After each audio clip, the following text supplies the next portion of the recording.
Part 2. With my head clear, I resolved that the divorce was going to happen, and with her crazy attitude it meant I was filing all the paperwork. I wish I could end this mega rant here, but you've only seen the awakening this far. The claws are about to come out. We hadn't spoken in 3 weeks and I felt like I was making the right decisions in my life. I'm surrounded by friends, moving forward, and gaining some clarity.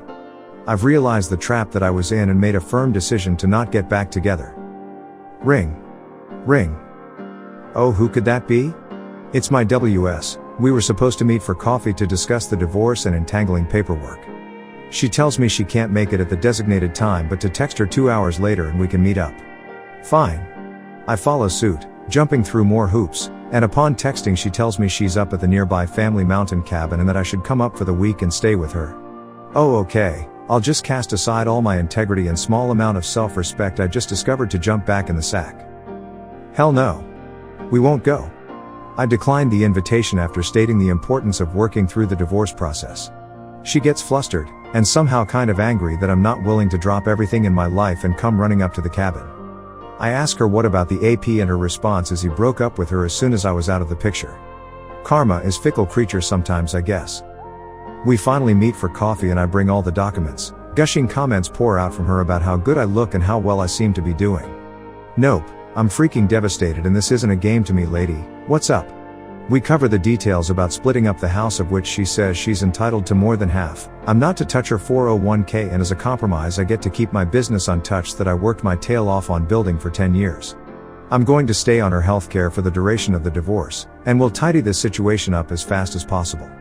As I turn to make my exit, she pursues and follows me to my car, murmuring about things. Spinning on my heel, I ask if she has anything to say for herself. Frantically, I'm searching for remorse, perhaps a splinter of a shred of the person I thought loved me. It spouts out in a phrase more akin to a question than an answer. I'm sorry? For what? I retort.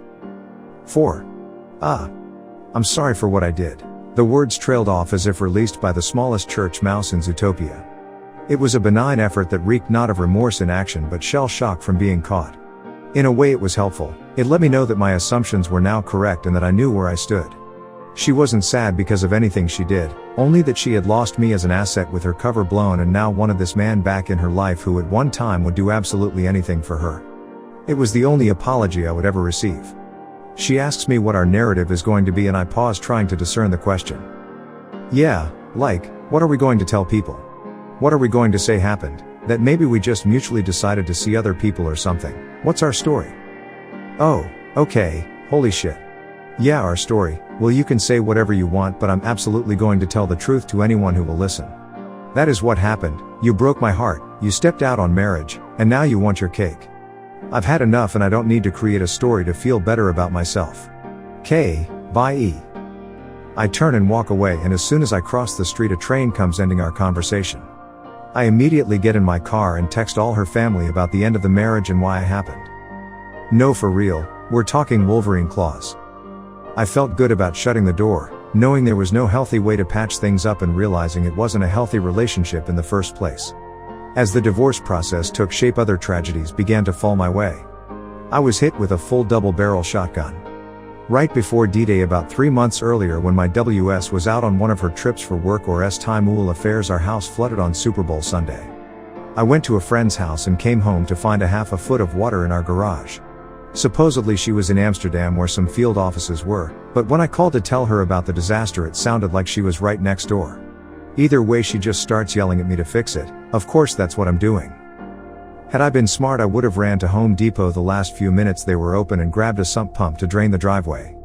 Luckily our garage was attached to a finished basement and was the lowest point on the property. However, water has totally invaded the garage and almost breached the step up to gain entry into the house. I call a friend who's a landscape architect and handy in kinds of ways. We fill sandbags until midnight, but record rain is thwarting us as we go. We've saved the property for a few minutes, but with record rainfall that year it's about to crest through. We come up with an idea to siphon the water from the driveway into my basement utility room where the drain is. We grab 60-foot garden hoses and I start pulling with my lungs to draw the water over. It works. Besides getting a mouthful of groundwater, I get a nice steady stream flowing to the drain at gallons per minute. The driveway doesn't recede, but it doesn't overflow anymore. This gave me some time to bail calf deep water around the house. Using a shop vac I pull up about 5 gallons at a time and heave it over.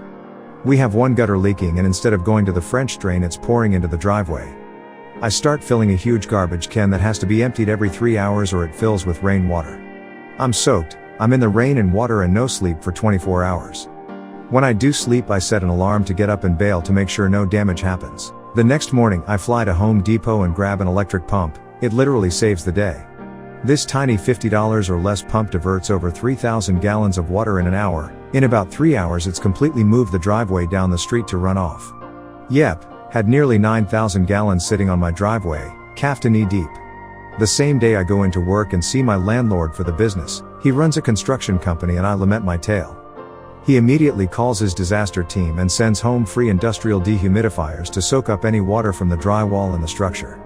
I leave these running for a couple days, pump is still going in the driveway when my WS comes home. She starts to tell me that I was stressing her out with this situation and should have waited to tell her when she got back.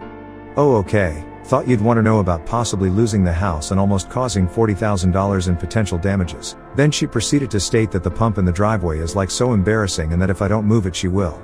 Mind you, it's still raining, still trying to flood the house and my neighbors have even come over to offer help. I come home from a morning appointment and find the pump moved to the garage. WTF? Eventually I get the gutter repaired and it stops raining enough to let the water recede. About a week later on the nose I come down with an awful flu I can't shake. On any regular spring Saturday I start taking in movies and resting. Mid-afternoon my chest starts to really hurt and won't subside despite over-the-counter medication. I mention to my WS what's going on and I think it's getting serious. Can't you take of yourself, Uck? Well, I'm not driving you to the urgent care, I'll go with you but I'm not driving. Fine, I'll drive myself to the hospital. Thanks for coming with me, that's so gracious of you sweetie. I get to the ER at the hospital and get all checked in. When I arrive they notice my oxygen has dipped a little bit but nothing alarming. We wait for over 3 hours and my chest is pounding, it's getting hard to breathe. My ex refuses to ask anyone to see me so I stumble to the front desk and almost fall over. They say they'll get to me and put me in a wheelchair. Finally someone comes and takes more vitals but don't really get to the root of the problem. I say I think I have pneumonia, my chest hurts and I can't breathe.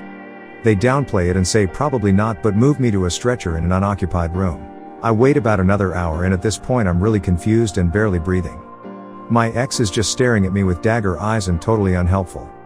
I literally start yelling help. Someone help me. Over and over again much to this woman's chagrin. I don't care. I feel like I'm dying. I am dying. After about 3 to 5 minutes of this someone comes in upset that I'm yelling but then agrees to look me over. Turns out my oxygen has dropped to around 50% which is life-threatening on its own and my blood has nearly turned septic. I have bacterial pneumonia, I most likely developed it when I swallowed that bit of groundwater in my mouth saving the house. She never thanked me. She actually said she deserved more than half of the house and should probably just take it all. After being put on all kinds of fluids they gave me a morphine drip to help with the chest pains. With comfort I go in and out of consciousness and as I peer up from the stupor I catch her gaze. This soulless human being looks back with eyes that wish I would have died right there. Life insurance would sure be a huge boon to this woman, we have $1 million policies. It was then that I spotted it, the major red flag. I knew something was up and even though I caught her accidentally, I started keeping records of things she'd say or people she'd say she was with. They didn't add up and in my heart I knew something was off. The icing on the cake was that the rounds of antibiotics I would take combined with the stress of the divorce among other things wiped out my gut bacteria. I would spend the next year finding out that I have small intestinal bacteria overgrowth, SIBO. Now back to the divorce in progress. I think that backstory is important, because along with the previous conversations it lays the groundwork to the events that would happen next. In brief detail I'll enumerate them here for context. After our meeting where I was given the weakest attempt at an apology in the history of language, and I told her family about the affair, my ex set a few things in motion. First, she made a point to tell people who were acquaintances and her immediate family that I was a deadbeat, a non-contributor to the relationship emotionally and financially. She had said she always wanted kids and that I didn't, and that she was scared because I was borderline abusive. Because of this I still either explain the situation or cut people out of my life who won't listen to my side of the story. The truth is the opposite, of course. She maintained for decades that she never wanted children and any time I brought it up created a major fight. Her family took her side of course, and I lost relationships that I thought were my family in the last 20 years. Nope, just went total no contact. Luckily most of our friends who really knew us abandoned her and realized what she was doing. Thanks you for watching. Everyday new movies. See you soon.